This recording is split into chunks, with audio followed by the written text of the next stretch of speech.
Apple's highly anticipated product event next week. The company will unveil not only its latest lineup of phones, but its brand new campus. The keynote will take place at the Steve Jobs Theater, one of the buildings at Apple Park, which is seen as the founder's final legacy. The site is said to have come with a $5 billion budget and was designed by famed architecture firm Foster & Partners. Here with me now to discuss, Alex Webb, who covers Apple for Bloomberg Tech and got a lot of these details about the highly secretive theater. What do we know?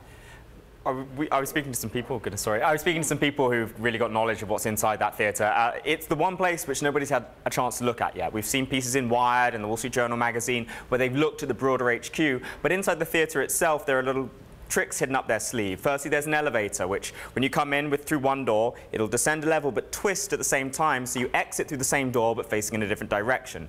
Then as you go down into the theatre itself, on the outside of the circle that you can see there in the image, there'll be an obscured wall to your left, and then you go into the theatre itself, enjoy the product unveiling. When you come back out, the walls will have retracted and you'll see the demo room in front of you. It's called the Steve Jobs Theater, and Steve Jobs, one of the last things he did before he died was, work with the city of Cupertino to get all of these things approved. I mean, how involved was Steve in the actual campus itself, the theater itself? I mean, in the very early stages, he was very, very active. He spoke to the city of Cupertino, made presentations. In the years since his passing, it's really been Johnny Ive's baby. We've seen Johnny take a step, Johnny Ive, sorry, the chief design officer. He's really taken a step back from the more active elements of iPhone and iPad and Mac design, although he still does have some sign-off, authority on that. He's been a lot more hands-on with the campus itself, and I think the lift is very much evidence of that. Rather than going for the simple design you might see in any normal elevator where there's one door on one side and one door on the other, that would be the simple answer. Well, the Apple answer is no, let's make it complex but elegant. Okay,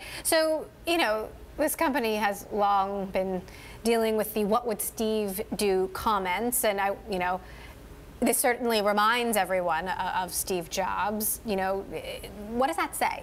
I think there's a strange dichotomy here, because on the one hand, this is very much Steve Jobs' final legacy to the company, but it's also almost a clean break from the Apple of Steve Jobs. His shadow perhaps looms everywhere in a metaphorical sense in the old campus. His office is still intact there as far as we know, and this new one is Steve never worked there. He might have had a big hand in creating it, but it's Tim Cook's Apple that is moving there and not Steve Jobs. And I do wonder whether that will have an impact on freeing people up to come up with more innovative things and not worry about what Steve would do.